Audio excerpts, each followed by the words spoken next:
Es como que estuvo esperándote a vos para poder No estar en creo, línea. no creo.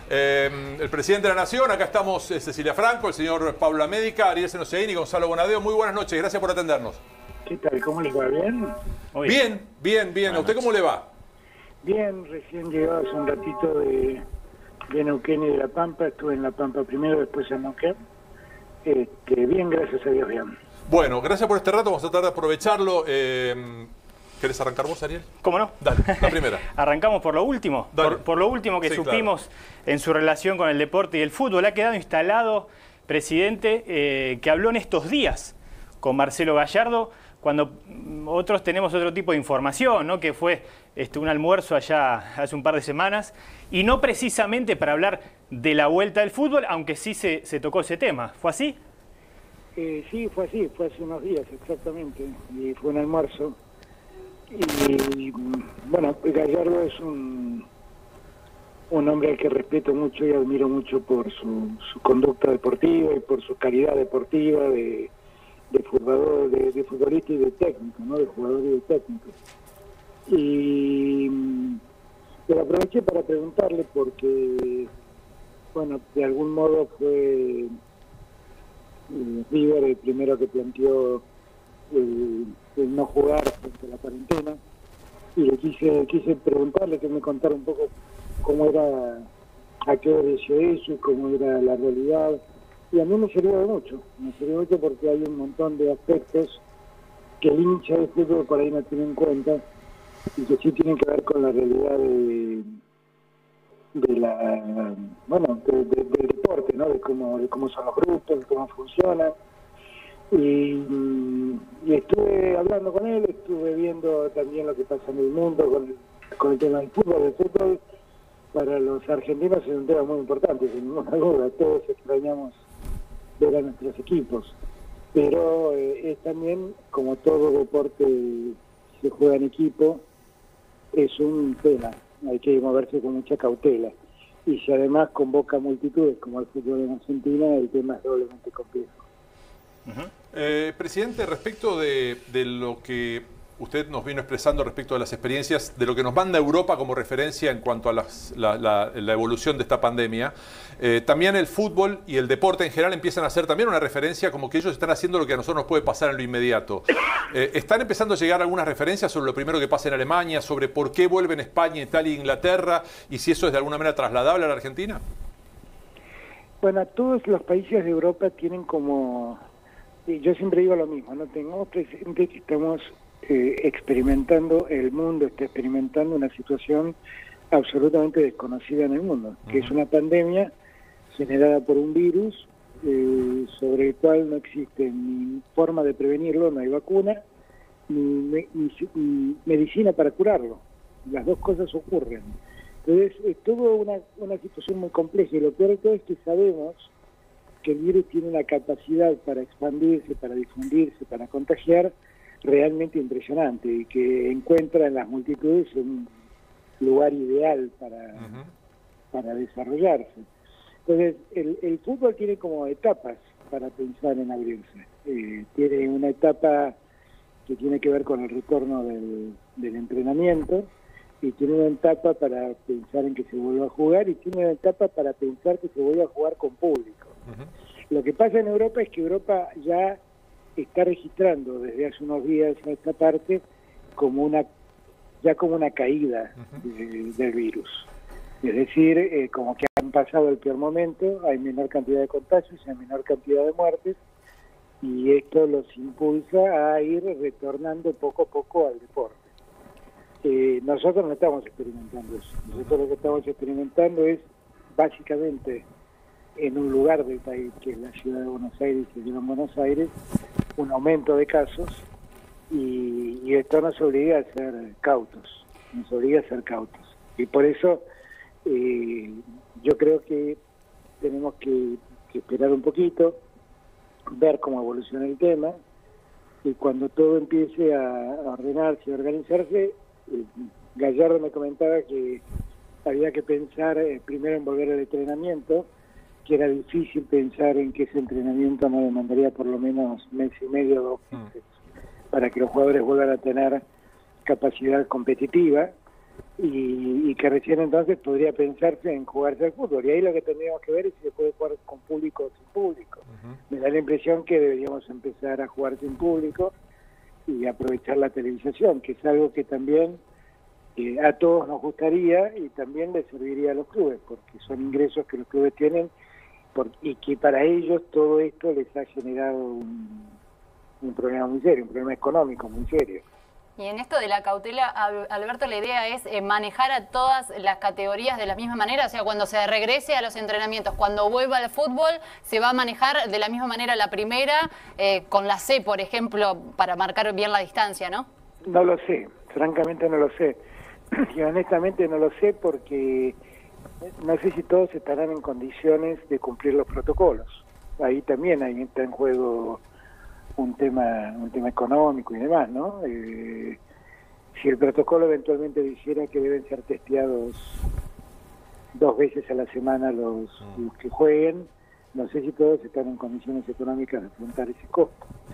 Por eso ahí empiezan a jugar un montón de detalles que bueno, yo la verdad es que no me gusta mucho porque todo lo que digo se convierte en título, entonces me preocupa.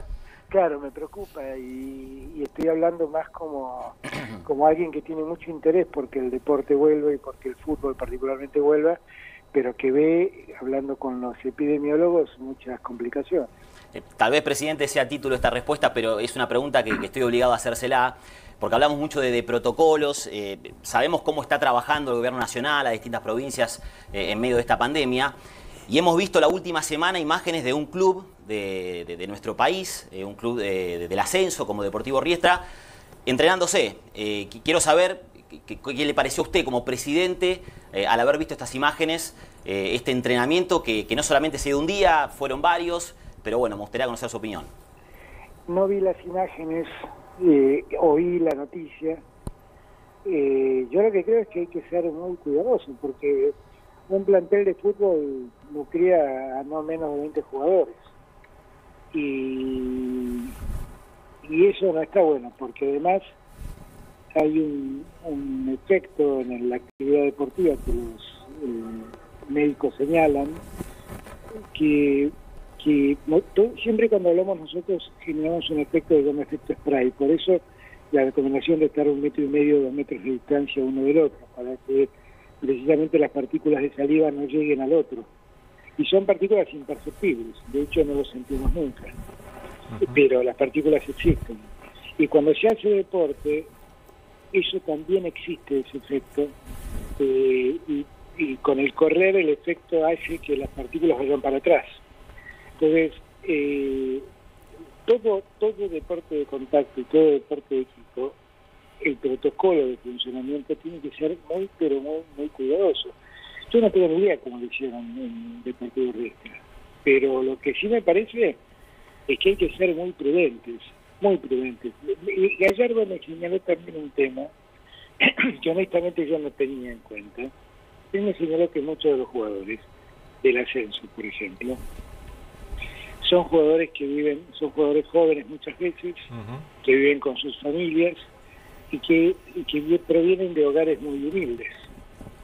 Y que entonces el riesgo no es que se contagie el jugador, que seguramente tiene una vida saludable y puede recuperarse, es que lleve el contagio a su familia y contagie a sus parientes, a sus padres, a su madre, y que ahí la cosa empieza a ser un poco más difícil.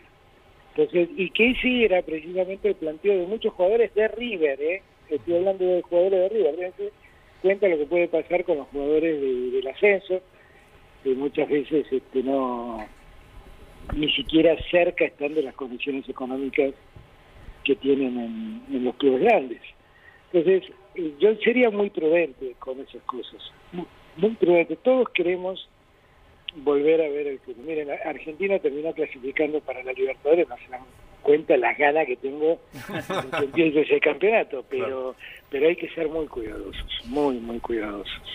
La liberación de actividades es como aquella frase de la manta, ¿no? De la manta corta, sí, tanto en el fútbol como en la vida misma. Se tapa una parte y se puede destapar otra. Entonces, si vamos al deporte, ya iremos al caso de los deportistas olímpicos, ¿no? Que están autorizados para volver a los entrenamientos. Ya existe la posibilidad de retomar la actividad deportiva, sobre todo en varias provincias. Y claro, surgen con lógica el pedido de otros deportistas. Hasta ahora hemos hablado de fútbol y hay otro deporte que congrega multitudes en el país, que es el automovilismo. Y algunos pilotos ya se han hecho escuchar diciendo que ellos necesitan volver a la actividad. ¿El automovilismo bajo qué parámetros podría volver? Son preguntas como difíciles. Es cierto que en el automovilismo parece haber un conductor arriba de un auto y que el riesgo es mínimo. Sí. Pero lo cierto también es que hay escuderías, hay mucha gente que se mueve en torno al auto y que hay que ver con qué protocolos vuelven. El deporte puede empezar a pensarse en la medida en que sea posible que se haga sin riesgo, y cuando ese mínimo riesgo existe, se respeten ciertas condiciones protocolares que hay que cumplir. El protocolo no se trata de escribir en un papel cómo sería el modo ideal de funcionar, se trata de cumplir lo que ese papel diga. Y todo el deporte olímpico, por ejemplo, en el deporte olímpico hay muchos deportes que son individuales, ellos parecieran tener un riesgo menor si se cumplen con los protocolos, pero Matías Lames me comentaba que el Ministerio de Turismo y Deporte trabajó en los protocolos del deporte olímpico y dio, con el acuerdo del Ministerio de Salud, las condiciones bajo las cuales el entrenamiento puede hacerse. En esos deportes, en los deportes individuales, la cosa es mucho más fácil. Es mucho más complejo en los deportes colectivos, porque donde hay equipos, porque hay roces, hay fricción, hay mucho más cercanía, y bueno, ahí los protocolos se hacen más difíciles de hacer. Esta es la realidad. Presidente, una de las cosas que se destaca de este tiempo, que no siempre es sencillo en la Argentina, es este escenario en el cual usted se reúne regularmente a través de Zoom o el vínculo que sea con todos los gobernadores de las provincias, que el vínculo, siempre lo destaca usted, es muy fluido, que se escuchan los reclamos, los pedidos y las necesidades de unos y de otros, que todo esto está consensuado en definitiva. Y la pregunta que quería hacerle tiene que ver con si efectivamente desde distintos distritos también hay una solicitud para poder relajar un poquito la tensión y las restricciones en los clubes, ya no para pensar en el alto rendimiento, sino para pensar en ese deporte que hacemos millones de argentinos, ¿no es cierto? Yo no quiero hablar del tema del running, sino que hablo de algo un poco más orgánico y contenible, como es justamente la vida del club. A ver, la Argentina hoy en día, en su inmensa mayoría, está liberada claro. del aislamiento obligatorio. Lo que nosotros llamamos el ASPO, el aislamiento social obligatorio y preventivo. Preventivo y obligatorio, mejor dicho. Y estamos en lo que llamamos el DISPO, que es el distanciamiento obligatorio, el distanciamiento social preventivo y obligatorio.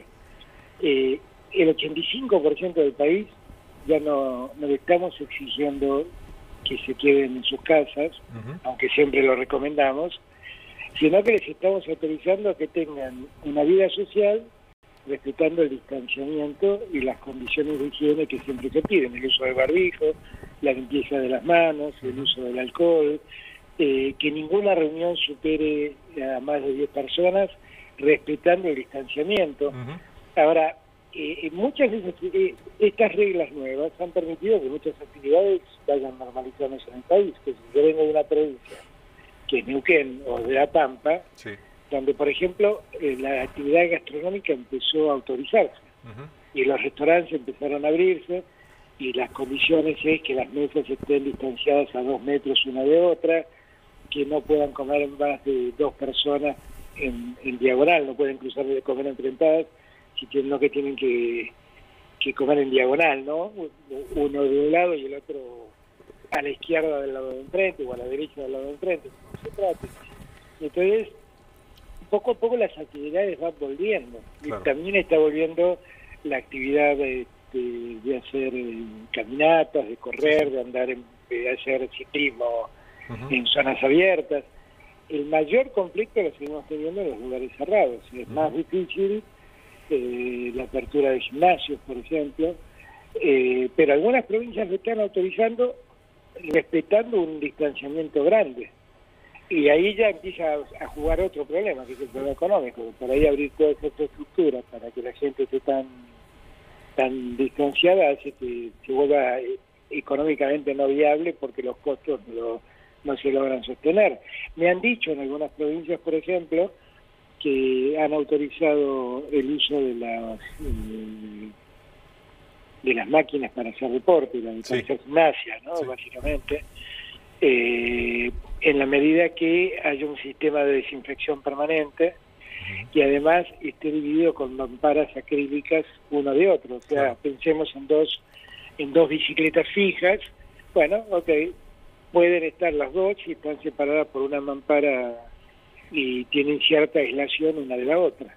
Entonces yo creo que toda esa actividad, que también tiene que ver con los clubes, tienen que pensar en que se van a ir volviendo de a poco respetando estas cosas. Ahora, lo que es difícil pensar es que de un día para otro abramos el club y los vestuarios se estén llenos de gente para jugar tenis, para jugar fútbol, para jugar handball, son cosas que, o para jugar básquet, eso es más difícil de pensar. Sí, sí, está claro, y además, así como en su momento se destacó mucho el éxito, entre comillas, que tenía que ver con los números y con la baja cantidad de casos que tenía Argentina respecto a otros lugares de la región por la cuarentena, es como que a medida que se va relajando, a veces nos cuesta a los ciudadanos de a pie entender que ahora hay una gran dosis de responsabilidad que es de uno y ya no del Estado.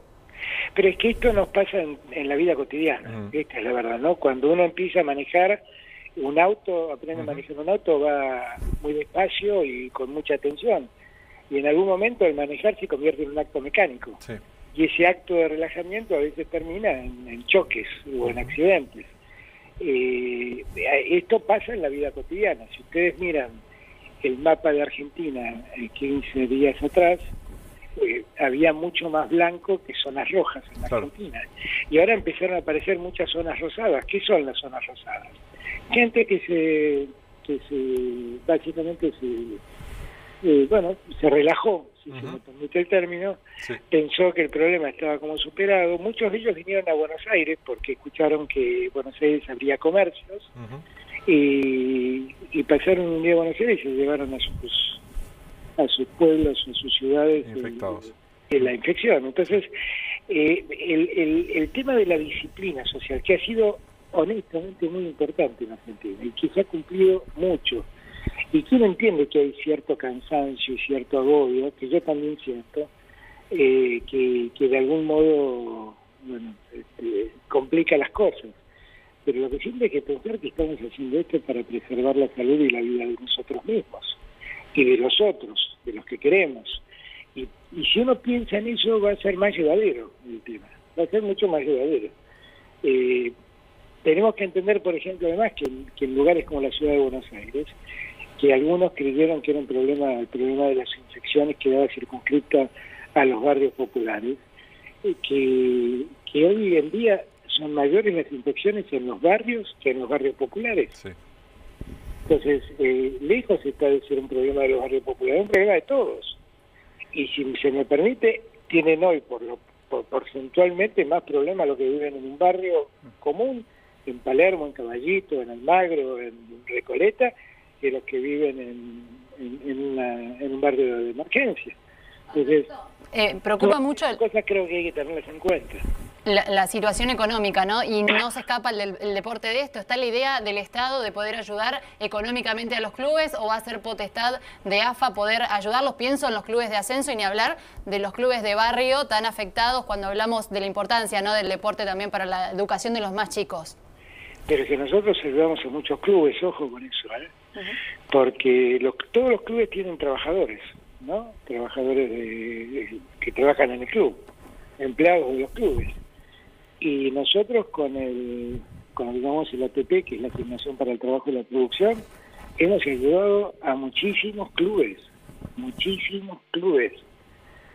¿Cómo los ayudamos? Pagando el sueldo de los que trabajan ahí, que con los clubes ven restringir el ingreso de dinero porque no juegan al fútbol, porque muchos además dejan de pagar las cuotas, y los hemos ayudado a sostener los clubes. Para nosotros los clubes son muy importantes, ¿eh?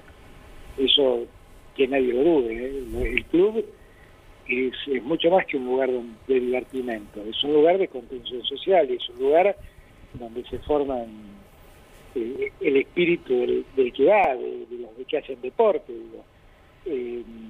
Para nosotros un club de barrio es muy importante, ¿no? Yo siempre digo lo mismo, cuando un chico empieza a practicar un deporte y empieza a conocer las reglas, empieza a ser parte de una disciplina, empieza a entender lo que es la disciplina, empieza a entender que hay reglas que respetar y que si no se respetan son castigadas. Y por lo tanto los clubes son definitivamente importantes. Y vuelvo a repetir, nosotros los hemos ayudado mucho y los volveremos a ayudar con la asignación para el trabajo y la producción, porque para nosotros son centrales para el desarrollo social, no solamente para lo deportivo. Clarísimo. Son centrales para el desarrollo social, para que un chico que va a aprender cualquier deporte que uno elija, aunque sea un deporte individual, le mete al chico en la cabeza de que hay reglas y que las reglas deben ser respetadas. Y ese chico entiende mucho mejor después de qué se tratan las leyes. Porque lo vio, lo aprendió, el sentido de la responsabilidad de respetar normas y el riesgo de ser castigado si no cumplís con las normas. Eso lo aprendió por ahí jugando en deporte, jugando al tenis, jugando al fútbol, jugando al básquet, jugando al handball. Lo aprendió. Y también aprendió la convivencia y el respeto con el contrario. Por eso para mí los clubes son tan importantes. Son tan importantes que el deporte, ya no como parte de la educación física, también como parte de la educación de la convivencia y de las reglas en una sociedad, son centrales. Por eso yo siempre he sido un fanático de cuidar a los clubes y a los clubes de barrio más que nada, por la trascendencia que tiene en la enseñanza que dejan a un chico. Clarísimo. Presidente, me permito llevarlo otra vez a la famosa vuelta del fútbol, porque hace algunos días trascendió como posibilidad, se instaló con fuerza, que tal vez en algunas provincias en donde afortunadamente hace ya varias semanas no se registran casos de contagiados por COVID-19, sean las provincias por ahí indicadas para que el fútbol vuelva otra vez a la actividad normal. Desde la AFA se mostraron algunos un tanto reticentes a esto. Quiero saber si reafirma esta intención de que tal vez una vez que sepamos cuándo puede llegar a volver el fútbol, se analice la chance de llevarlo a, por ejemplo, el norte del país. Y bueno, todo es como posible. Lo que pasa es que hay que entender que si yo saco a un jugador de Buenos Aires y lo llevo a jugar a Formosa, donde nunca hubo un caso de coronavirus, el riesgo de llevar el virus existe. Sí, por eso, siempre entendiendo que tienen que estar los test correspondientes en los futbolistas. Claro, pero entendamos una cosa, miren, porque lo hemos visto en muchos casos, por eso me animo a decirlo. A mí me puede hacer un test hoy y dar negativo. Y me pueden repetir el test mañana y vuelvo a dar negativo. Y puede ser que pasado mañana el test es positivo y yo tenía el virus y no había sido detectado. Entonces, no es todo tan simple, ¿no? Porque no... yo insisto, a mí me encantaría que la gente entienda lo difícil que es para uno, como para los médicos que lo sufren mucho más que yo. Esto es una pelea contra lo desconocido. No tenemos certeza de nada. De nada. Miren, me cansé de leer, ya que altura soy un abogado especialista en epidemiología, pero me cansé de leer artículos sobre epidemias y sobre esta pandemia puntualmente, sobre el coronavirus en particular. Prácticamente todo lo que leí decía que el virus nacía y moría en el término de 14 días.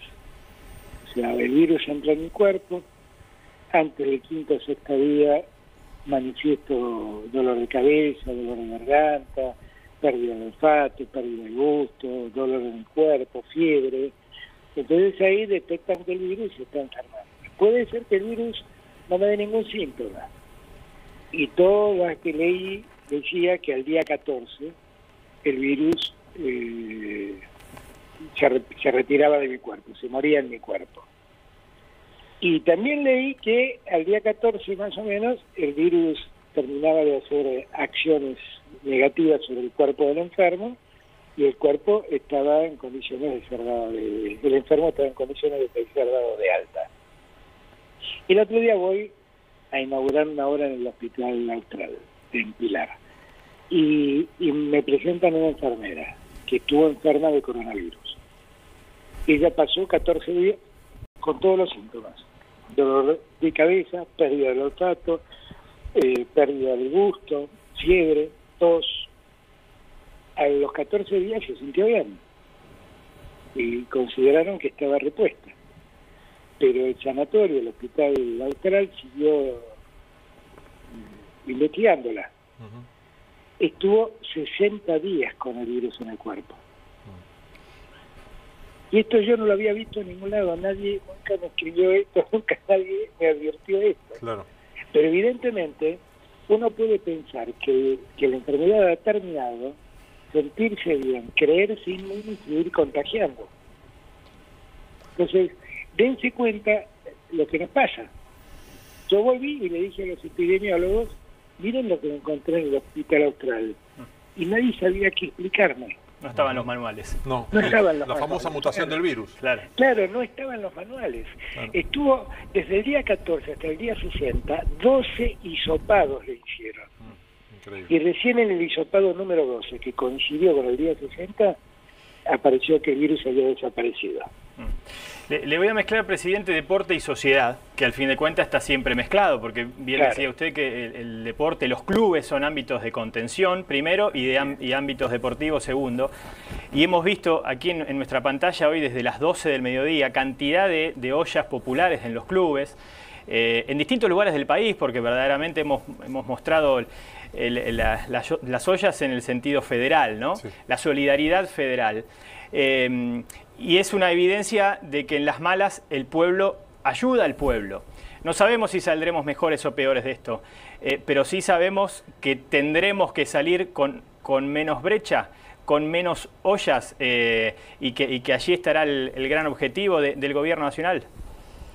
A ver, ayer lo dije en La Pampa y lo dije en Neuquén. Miren, cuando a mí me preguntan qué me dejó de enseñanza esta pandemia, más allá de todo lo que aprendí de medicina, que hubiera preferido no tener que aprenderlo, pero me vi obligado a aprenderlo, lo que me enseñó es que vivimos en un país profundamente desigual. Profundamente desigual. Y ustedes dicen, pues, alguien puede decir, bueno, pero ¿qué? ¿Vos no sabías? No, todos sabíamos que existían barrios de emergencia, sabíamos que existían barrios populares, gente en situación de que no tiene trabajo y que hace changas, pero lo que nunca nos había pasado es tener que hacer un análisis tan profundo para revelar la dimensión de ese conflicto. Y la dimensión es enorme, ¿eh? Es enorme. Entonces ustedes me dicen, bueno, pero ¿y en qué se manifiesta eso? Miren, cuando nosotros vimos el ingreso familiar de emergencia, el IFE, lo hicimos porque advertimos que había una serie de argentinos que estaban sin trabajo y argentinos que tenían un trabajo pero que no podían trabajar, por ejemplo, un taxista, claro, que son monotributistas pero no podían trabajar. Y entonces dijimos, bueno, a toda esta gente que no recibe, que está sin trabajo y no recibe ningún auxilio de Estado, pues tampoco cobran planes, tampoco, bueno, tienen otro auxilio de Estado, a toda esta gente démosle una ayuda que se llama IFE, el ingreso familiar de emergencia. ¿Y cuántos serán? Bueno, el primer cálculo que me dieron era de 2,5 o 3 millones de personas. ¿Saben cuántas personas reciben el IFE? 9 millones de personas. 9 millones de personas a las que el Estado no tenía detectados en el nivel de emergencia en el que estaban. Entonces, yo siempre digo, yo hago políticas desde que tengo 14 años. La política tiene un contenido ético inmenso, inmenso. Y la primera regla que nos obliga a la política es a generar una sociedad igualitaria, porque una sociedad donde uno gana y otro pierde, eso no es una sociedad, eso es una estafa. Y nosotros necesitamos tener una sociedad donde todos ganan en la medida de lo que aportan, y que cuando llega la hora de perder, todos pierden, y no ganen algunos y pierdan muchos. Entonces, esa sociedad, nosotros podemos empezar a construirlo al día después de la pandemia. Yo estoy seguro, y yo estoy seguro que la inmensa mayoría de los argentinos quiere vivir en esa sociedad, porque no es ético para que ninguno de nosotros, viendo lo que estamos viendo, no digamos esto hay que cambiarlo, y hay que terminarlo. Siempre yo recuerdo, cuando digo estas cosas, recuerdo la última frase de Blowing in the Wind, el tema Soplando en el viento, de Bob Dylan, que la última frase dice: ¿cuántas veces un hombre podrá hacer que no ha visto lo que ha visto y seguir haciéndose distraído? Dice una cosa así en inglés. Entonces, ¿cuántas veces vamos a seguir haciéndonos los distraídos? No da más eso, no resiste más. Pero a mí me parece que la pandemia nos da una gran oportunidad de construir otro mundo, otro país y otro mundo. Yo vengo de Villa Langostura. En Villa Langostura ayer inauguramos una planta de residuos cloacales. Ni Bariloche, ni Villa Langostura, ni muchas otras ciudades que están en torno al Nahuel Huapi, que es un lugar maravilloso, todos sabemos la belleza natural que eso es y el reservorio ecológico que eso representa. Ninguna de esas ciudades tenían tratamiento de aguas servidas, de la red cloacal, de tratamiento de esas aguas. ¿Dónde iba toda esa agua? A contaminar el lago. Bueno, ¿qué nos ha pasado a nosotros en esta pandemia? Que durante 2 meses los hombres y mujeres que habitamos el planeta nos quedamos en nuestra casa y de repente la atmósfera cambió, la contaminación cambió, las aguas se aclararon. Digo, no nos tiene que llamar la atención todo esto, no nos tiene que hacer reflexionar todo esto de que algo estábamos haciendo mal. Si a eso le sumamos la desigualdad social que quedó en evidencia, no es hora de que tomemos el toro por las astas y empecemos a cambiar las cosas. No me voy a meter en su agenda, que debe estar muy comprimida, pero quizás le quería preguntar si tiene idea qué va a ser el sábado próximo, porque estamos muy ansiosos por muchas cosas, estamos muy nerviosos, preguntamos cuándo vuelve el fútbol, pero sin embargo, viniendo de donde veníamos o estando ahora parados de donde veníamos, parece mágico que el sábado que viene vuelva a jugar al fútbol Lionel Messi. Claro, porque en España están volviendo. Sí. Están volviendo sin gente, ¿no? Sin bueno, pero la persona más importante debe estar en la cancha, así que eso se lo puede ver igual. Claro, sí, claro, y seguramente vamos a estar mirando fútbol español, que es lo que podemos ver. Exacto. Pero, bueno, la verdad es que ojalá pronto podamos hacer eso en Argentina. Ojalá, la verdad es que para los que somos futboleros y nos gusta el fútbol como me gusta a mí, que somos fanáticos de nuestros equipos y nos gusta disfrutar del fútbol, la verdad es que no tenerlo es una carencia muy grande. Pero lo que sí no me perdonaría, miren, en España muchas veces se habla que una de las causas de la velocidad de la infección fue un partido que hubo Sevilla, de la Champions. Exactamente. Entonces, y claro, nadie lo supo. Valencia, exactamente. Nadie lo tuvo en cuenta. Claro. Y de repente pasó. Fue el partido cero. Exactamente, pasó. Con Atalanta, increíble. Como Atlético Madrid, Liverpool también se trató de bomba biológica. Totalmente. Claro, exactamente. Entonces, yo lo que no quisiera es que eso nos pase, porque nosotros hemos logrado contener el problema, pero no hemos logrado superarlo. Lógico. Y por eso quisiera que vayamos despacio. Y bueno, mientras tanto disfrutemos a Messi jugar en el Barcelona y bueno, que para siempre es una dicha verlo jugar. Y le voy a robar un segundo. ¿Es posible preguntarle algo al plateísta de Argentinos Juniors y no al presidente de la Nación? No, en serio. Me trae unos problemas bárbaros. Y bueno, pero necesito bajarlo al histórico plateísta de Argentinos Juniors porque me va a entender en esta preocupación que tiene mucha gente. Sí. Ya no respecto de la vuelta, sino respecto de los procesos administrativos. En estos días, muchos abonados de muchos clubes, sobre todo los más convocantes, están recibiendo los anuncios de renovación de abonos. Con lo cual, se encuentran, a partir de encontrarse algunos con aumentos, se encuentran con que hasta el 30 de junio pueden pagar esa renovación, porque si no, en algunos casos pierden el derecho a la platea que por ahí tuvieron durante décadas, como usted la tuvo en Argentinos Juniors. Y la pregunta que me hago, o la reflexión que busco es, ¿desde qué lugar se puede pretender cobrar algo que no sabemos cuándo se va a poder volver a poner en práctica y usar? Porque claramente está especificado que el fútbol podrá volver, pero a la cancha quizás no podemos volver hasta que no haya vacuna. No, desde ningún lugar se puede reclamar eso. O sea, estamos en un país que tiene congeladas las tarifas de luz y de gas. En ese país no se pueden aumentar las plateas de los clubes que además no juegan al fútbol, que no me brindan el placer de ver a nuestros clubes. Entonces, claro que eso no se puede hacer. Yo estoy seguro que eso no está bien. Y por eso también estamos ayudando a los clubes. Claro. Precisamente porque estamos seguros que los socios que somos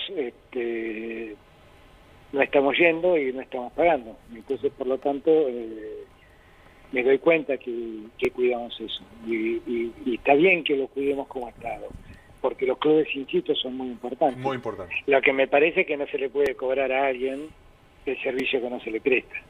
Y que en el peor de los casos, si se le quiere cobrar, se debe cobrar una parte para tratar de ayudar a sostener el club, ¿no? Sí. Que yo le voy a contar una anécdota. Mira, cuando Argentina se fue a la B por primera vez, yo estaba en el grupo Banco Provincia y tenía una sensación de desazón enorme.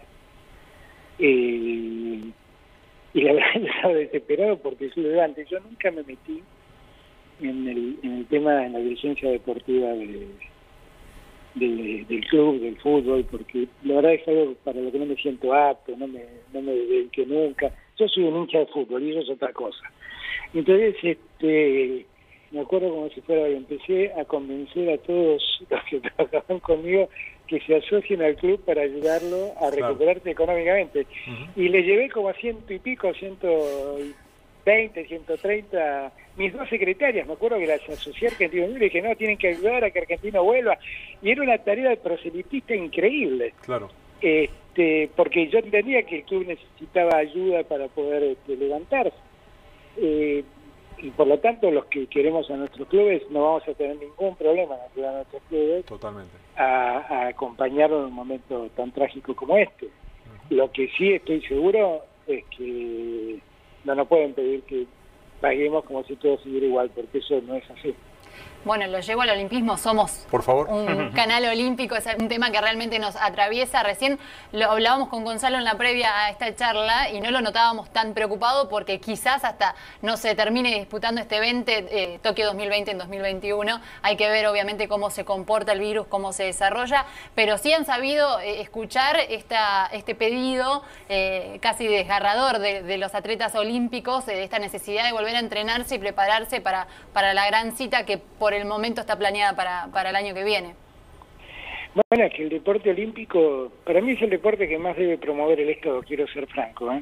Para mí el Estado no está para promover el fútbol, que es un deporte profesional, muy bien pago y que tiene muchos sponsors. Está para promover ese deporte. Es el deporte casi individual, que con mucho esfuerzo hacen grandes deportistas, casi en soledad, con mucho esfuerzo y sin mucho apoyo económico.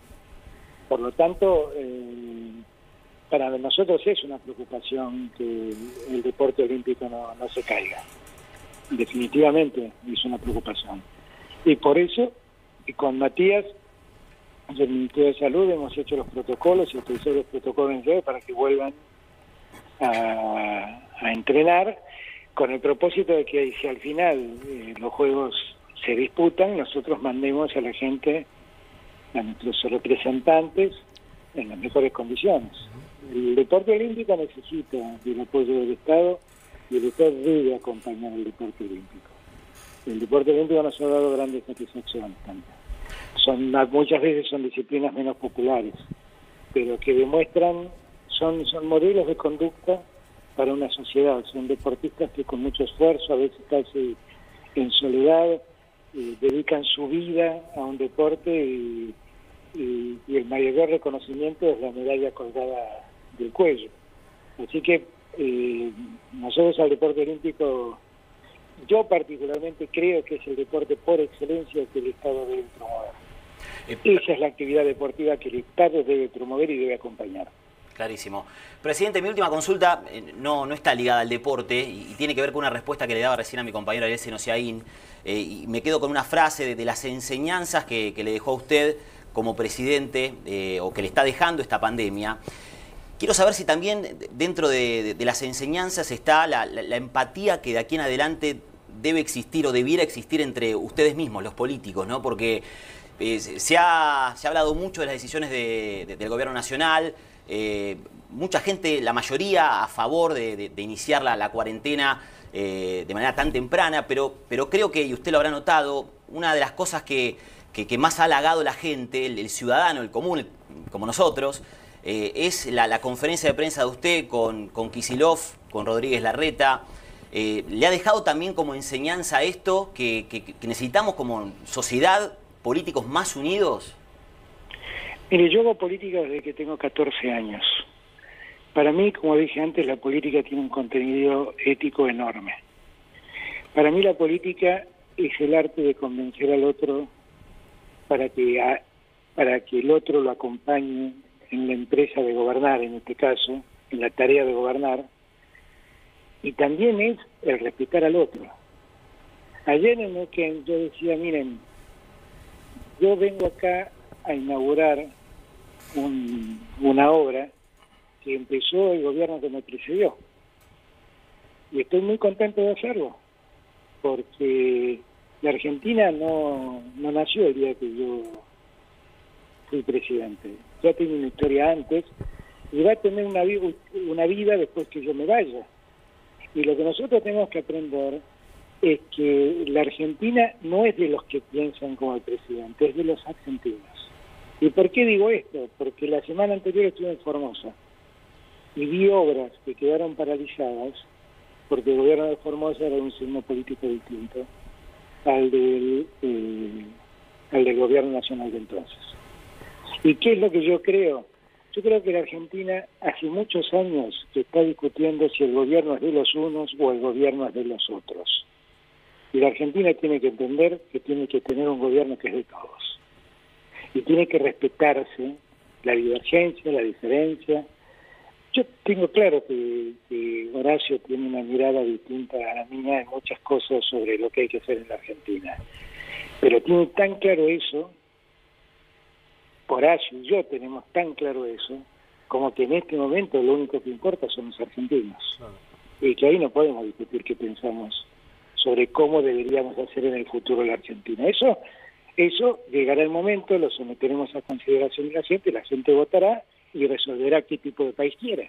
Pero lo que sí estoy seguro, que la Argentina no resiste más el tiempo de la Argentina de los unos y la Argentina de los otros. Cuando gobiernan los unos, los otros pierden. Cuando gobiernan los otros, pierden los unos. Esto no se resiste más. Nos ha dado un resultado espantoso. Nos fue mal haciendo las cosas así. Entonces no hay que hacerlo así. Con Horacio, a quien conozco hace muchos años, nos ha obligado la pandemia a actuar juntos, pero yo estoy seguro que mucho antes de la pandemia, cuando yo hablaba con Horacio, y Horacio me decía tenemos que trabajar juntos, y yo le decía vamos a trabajar juntos, bueno, por ahí ni él ni yo estábamos seguros si lo íbamos a lograr, pero lo que sí estábamos los dos con la vocación de hacerlo, y lo hicimos. Y lo hice con Horacio, lo hice con Gerardo Morales, lo hice con el gobernador de Corrientes, lo hice con el gobernador de Mendoza, toda gente que no piensa igual que yo. Y la verdad no es ningún mérito el mío, es como debe ser.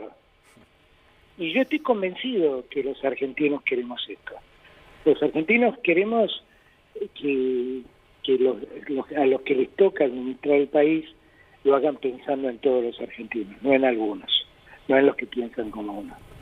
Y yo siento que eso es lo que quiere la gente, no es lo que quiero yo, es lo que quiere la gente. Y es muy sano que la gente quiera eso, porque es como debe ser. Es así debe ser. Antes del final, presidente, vamos y volvemos, ¿no? Sociedad, deporte, fútbol puntualmente, pero así van surgiendo los temas.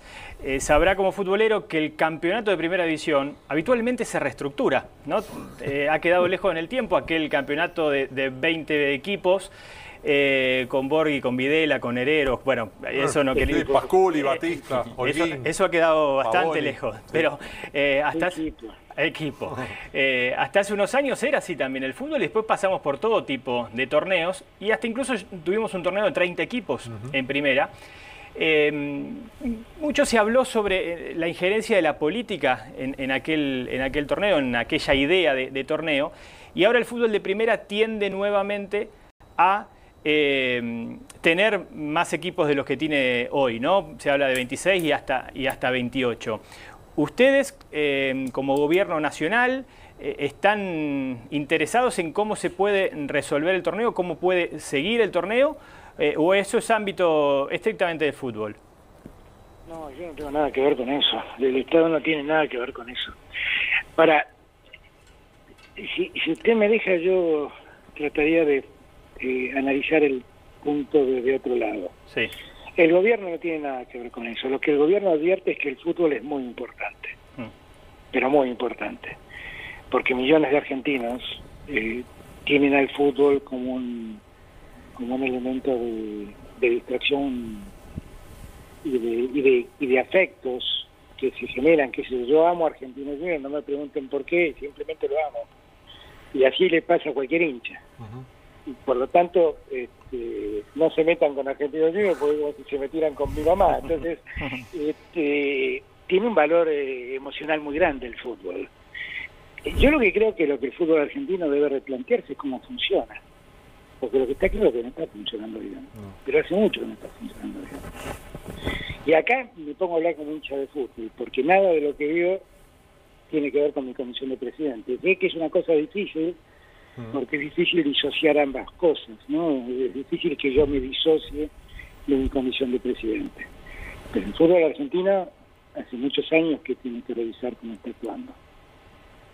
Nosotros tenemos que, si finalmente nosotros somos y decidimos ser un país formador de grandes jugadores, que es lo que ha ocurrido en los últimos años, pero entonces tenemos que darle otra atención a nuestras inferiores. Y tenemos que ver cómo esos semilleros, que Argentinos Juniors siempre ha sido un gran semillero, pero ha habido otros, en su momento Atlanta, Newell's, River, el River de Gallardo es una muestra. Digo, si nosotros vamos a pensar en eso, tenemos que rediseñar el fútbol, cómo funciona. Porque yo tengo la impresión por momentos que el fútbol es víctima de una Argentina que vive siempre en la coyuntura, en ver cómo pasa el día de hoy. Y entonces el día de hoy nos dice que jueguen 19 equipos y al día siguiente tenemos que jugar 30.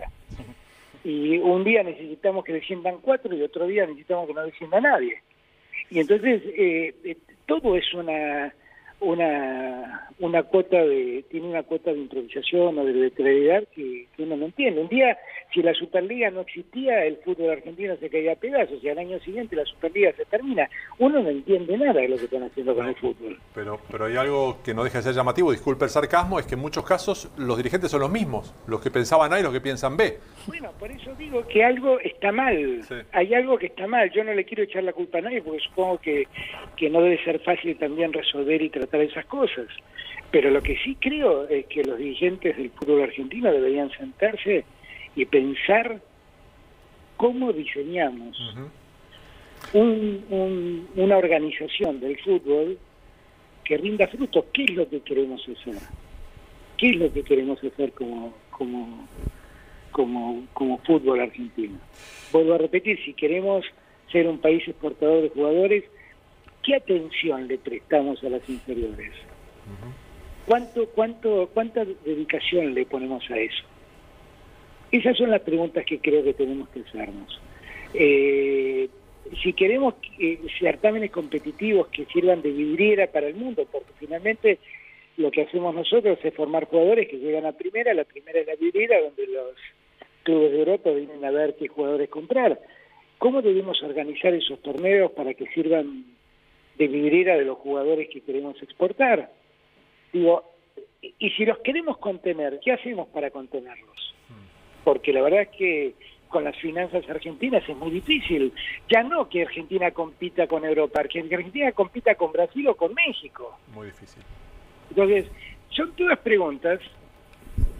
No sé cuántos enemigos me estoy ganando en este momento, pero son todas preguntas que me hago como hincha de fútbol. Digo, ¿cuándo vamos a parar y nos vamos a poner a pensar en estas cosas? Soy medio fanático no solo del deporte, sino del vínculo entre el deporte y la educación. Recién hablaban de brecha, ¿sí? con Ariel, algo muy notorio a partir de la cuestión económica. Entiendo que también, en tanto no se pueda dar la educación presencial, no podemos volver a la escuela, esa brecha en muchos casos se puede hacer más amplia, porque hay chicos, incluidas mis hijas, por ejemplo, mi hija menor tiene 4 horas de clase a través de Zoom por día, y esto es algo que muchos chicos no pueden hacer en la Argentina.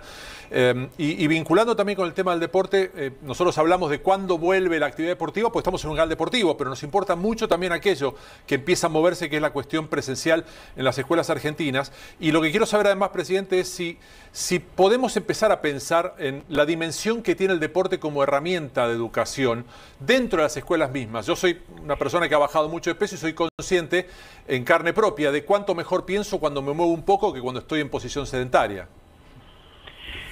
No, bueno, tiene que ver exactamente con algo que dije antes.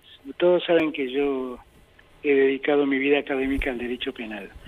Una de las partes de las disciplinas del derecho penal es la criminología.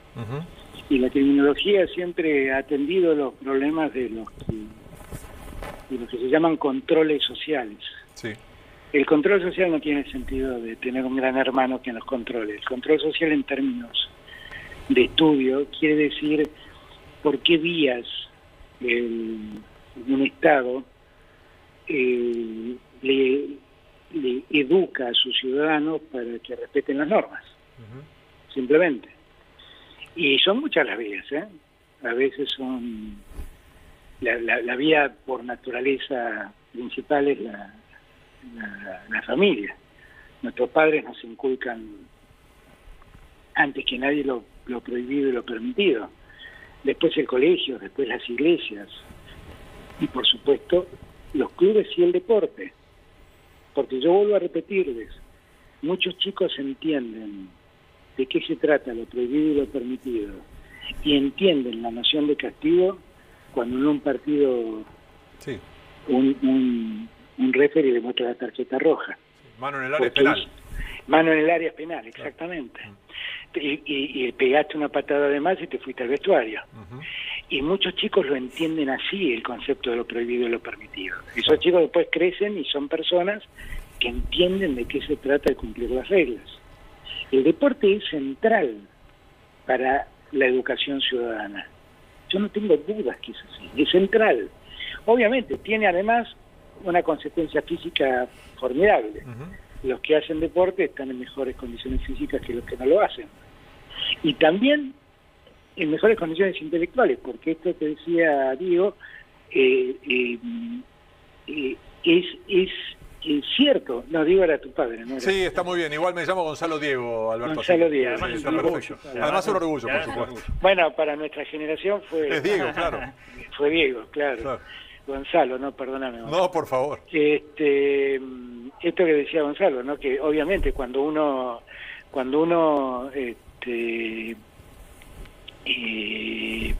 sí, se mueve. Camina, se ejercita, bueno, uno es como que despeja la cabeza y piensa mejor, sin ninguna duda, eso sí.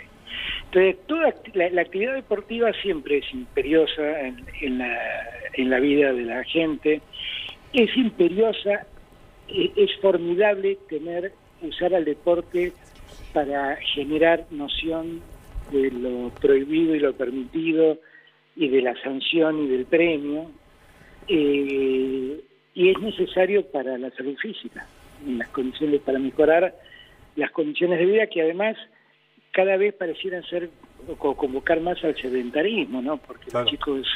los chicos ya no juegan al fútbol, juegan a la Play. Y bueno, no es lo mismo. No, y con suerte, presidente, porque en algunos casos, encima, algunos youtubers los sacan de la Play a los chicos. O sea, exactamente, ya miran cómo juegan otros. Juegan otros por eso. Exactamente. Claro. Muy loco. Exactamente. Por eso me parece que todo esto es muy importante, pero profundamente importante. Y me parece que han tenido una gran idea, porque sé que cuando hablé con el productor que me convocó para esta entrevista, me contó que llevan muchas horas transmitiendo en todo el país, y mostraron cómo estaba la situación del deporte en todo el país, y mostraron la importancia de los clubes, Sí, ayudando socialmente con ollas populares y ayudando a la gente. Miren, el aporte que ha significado San Lorenzo para el tratamiento de los casos de coronavirus en la Villa 1114 es enorme, sí. Es enorme. Y entonces uno ahí se da cuenta de la importancia del club y la importancia y la trascendencia social del club. Como fue enorme el aporte de River cuando abrió sus puertas para la gente que con el frío estaba en situación de calle. Claro. Y también yo creo que es muy importante lo que ha pasado en muchos clubes que se han ocupado de tener escuelas, para fundar escuelas. Sí. Aparte del club fundan escuelas. Sí. Eso lo hace River, los argentinos lo tienen, lo tiene Vélez, Independiente. Eso es extraordinario, porque también es cierto que muchos chicos que llegan al fútbol vienen de familias muy necesitadas que a veces prefieren que el chico triunfe en el fútbol y no se eduque. Y entonces que el club le exige al chico que se eduque, además de ser un buen jugador de fútbol, es muy bueno. Es muy bueno. Alberto, hablando también de brechas y llevándolo al deporte, aparece también la cuestión de género. Hace poquitos días vimos una carta de las jugadoras de básquet de la selección, expresando la total desolación en cuanto a los entrenamientos y demás, cómo vienen trabajando ellas. Lo vemos a menudo también en el fútbol femenino en nuestro país, la situación en desventaja que se encuentran, y en medio de esta pandemia aún es peor la situación para ellas, pero también a nivel de selecciones, ¿no? De básquet, de fútbol, de vóley. Hay una idea de trabajar especialmente para apoyar a las mujeres en el deporte y que crezca también en ese sentido. Sí, en verdad lo que nosotros necesitamos es cambiar la cabeza social de una sociedad que todavía no se acostumbra a la igualdad entre el hombre y la mujer. Días atrás hicimos una reunión con la Unión Industrial y de repente cuando terminó la reunión me di cuenta que éramos un montón de hombres y no había una sola mujer. Y me sentí muy mal porque nosotros tenemos que imponernos la idea de que debemos ayudar y hacerle más fácil a la mujer ganar el espacio de igualdad. Debemos todos los días que trabajar y pensar en eso. Eso pasa en todos los órdenes, pasa en el orden político y pasa también en la actividad deportiva.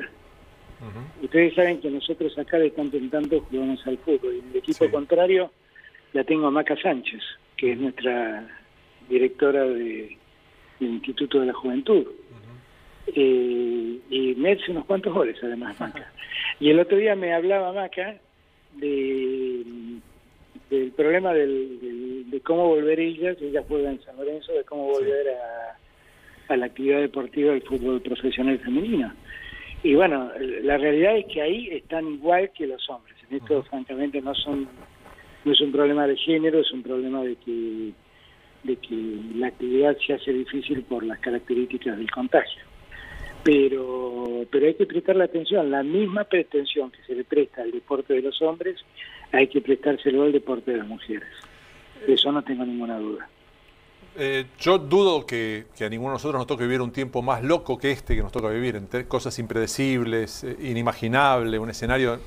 No creo que en la historia, ayúdeme, presidente, no creo que en la historia el mundo haya hablado de un tema al mismo tiempo. No, seguramente no es así.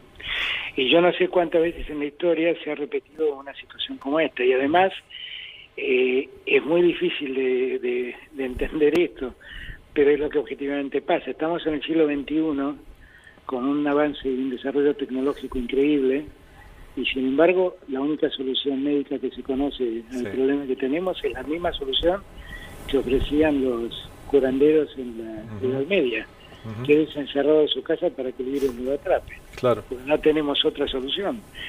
Y si a mí me hubieran dicho, si vos mirás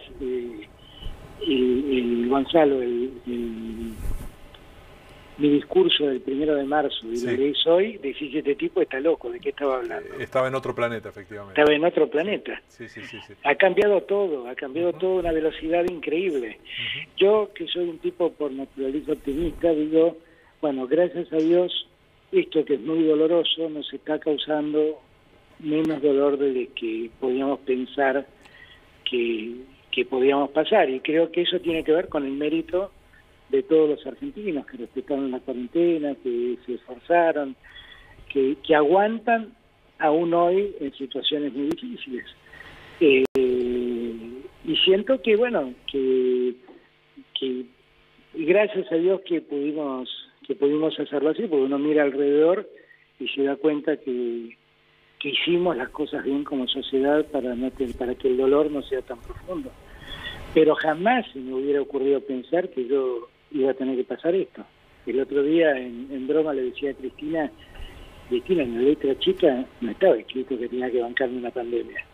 Nadie me había dicho que cuando fuera presidente tenía que bancarme una pandemia. Muy mal el escribano nacional que no le avisó. Nadie me avisó, no estaba en ningún lado escrito esto. Antes de firmar, lea, señor. Pero ni en la letra chica lo habían puesto. Entonces, es un momento de mucha tiene la tristeza de lo que es cualquier enfermedad, pero es una gran oportunidad. Yo insisto en este punto, es una gran oportunidad de cambiar todo, también de revisar el fútbol. Es una gran oportunidad de revisar todo. Podemos empezar de cero. Empecemos otra vez. No es como si de un torneo, es como de una vez por todas empieza a funcionar el fútbol argentino como corresponde. Como de una vez por todas la sociedad empieza a ser más justa, como de una vez por todas que el sistema impositivo argentino no se convierta en un sistema donde los que consumen, sean ricos o sean pobres, paguen lo mismo. Son todas cosas. Tenemos la oportunidad de hacer un sistema judicial que funcione, no que genere impunidad de poderosos, que funcione. Tenemos una oportunidad única y yo además siento que no estoy hablando como un loco solo, porque el otro día cuando me reuní con los empresarios y le planteé en estos mismos términos estas cosas, ellos estuvieron de acuerdo conmigo, porque ellos se dan cuenta que un capitalismo con trabajadores empobrecidos es un mal capitalismo, un capitalismo con desocupados es un capitalismo con menos consumidores, y entonces no tiene sentido ese capitalismo, porque es un capitalismo que pierde. Yo creo que tenemos una gran oportunidad para empezar de vuelta y hacer las cosas bien. Ya que hemos pasado por todo tipo de temáticas, algunas más espesas. Vamos cerrando, tranquilo, pues le van a llamar a cenar y va a ser culpa nuestra. Y que estamos cerrando, y ya que hablamos de Messi, y ya que hablamos de aquella reunión, aquel almuerzo, fue, ¿no? Con Marcelo Gallardo, tuvo otra reunión, o tuvo una visita en algún momento, en el inicio de su presidencia, que fue la de Diego Maradona. Con esa vestimenta incluso que a tantos nos causó gracia, ¿no? Lo vio bien, habló en este tiempo, necesitaba él, supongo, el cariño popular, y ese cariño lo fue encontrando en cada cancha, y ahora lo va a seguir encontrando, porque ha renovado como técnico de Gimnasia. Yo soy hincha de Argentinos Juniors, claro. Y la verdad para mí Diego es todo. Bueno, nuestra cancha se llama Diego Armando Maradona. Para un hincha de Argentinos Juniors, Diego es el mayor orgullo que tenemos, ¿no? Yo medio en broma, iba a decir medio en broma, medio en serio, pero voy a decir ahora medio en broma. Le suelo decir a los hinchas de Boca que conocieron el fútbol el día que le prestamos a Argentinos Juniors. Claro. Le prestamos a Maradona de Argentinos Juniors, y que después reafirmaron el fútbol cuando le mandamos a Riquelme, que hasta entonces no habían conocido el fútbol. No, Diego es todo. Pero además quiero decir algo. Diego es alguien que a los argentinos de una generación que es la mía nos dio una felicidad infinita, que fue aquel campeonato del 86, incluyendo el vicecampeonato o el subcampeonato del 90. Diego nos llenó de alegría a millones y millones de argentinos en momentos difíciles para muchos argentinos. Él salía a la cancha, se ponía la camiseta argentina, nos hacía sentir que él era el gladiador argentino contra el mundo, así actuaba y nos llenó de alegría. Diego merece siempre siempre merecerá el cariño de los argentinos.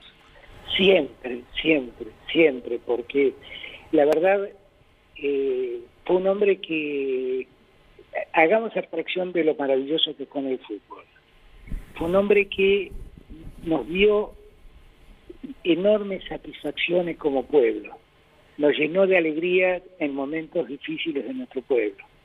Y por eso yo no soy amigo de él y la verdad lo trato poco, lo recibí aquella vez y para mí fue un gusto recibirlo. Guzmán, que es hincha de Gimnasia, estaba como un perro con dos colas el día que lo recibí. Y para mí siempre es una alegría verlo. Ojalá esté bien, ojalá sea feliz, porque la felicidad que nos dio a nosotros solo podemos correspondérsela por el resto de sus días. Ha sido un hombre al que los argentinos le debemos muchos momentos de alegría. Lo último ya para cerrar y agradeciendo este rato, se me acaba de cruzar, usted mencionó Guzmán y no puedo evitar la pregunta. Hoy lo leí un título en el cual usted mencionaba que si superamos el tema de la deuda, el despegue va a ser formidable o excepcional en términos económicos, algo así era el título. ¿Efectivamente está un poco más cerca Argentina de solucionar el tema de la deuda? Y yo quiero pensar que sí, yo quiero pensar que sí, porque la verdad es que nosotros no nos hemos cerrado, ninguno de nosotros quiere una Argentina en default. Yo a veces siento que una suerte de déjà vu, ¿no? Porque acá en el año 2003, cuando llegamos con Néstor, el país estaba en default y nos costó un enorme trabajo.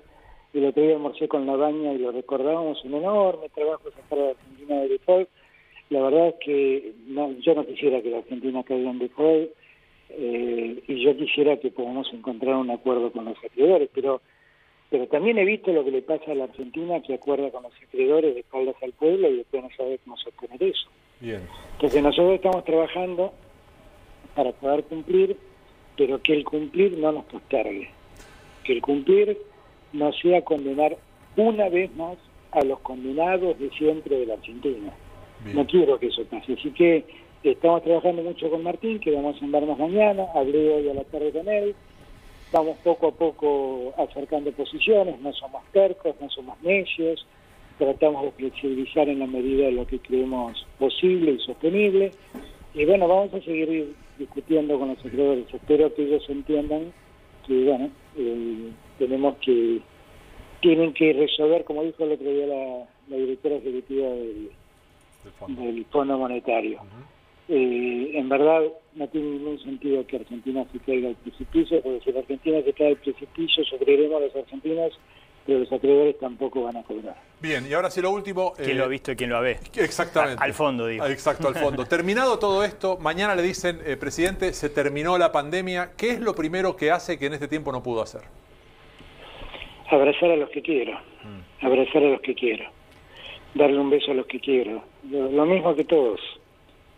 Lo mismo que bien, todos añoramos eso, poder darle la mano al otro. Claro. Además, los argentinos somos toqueteros en ese sentido. Sí, claro. Nos damos la mano, nos abrazamos, nos damos un beso.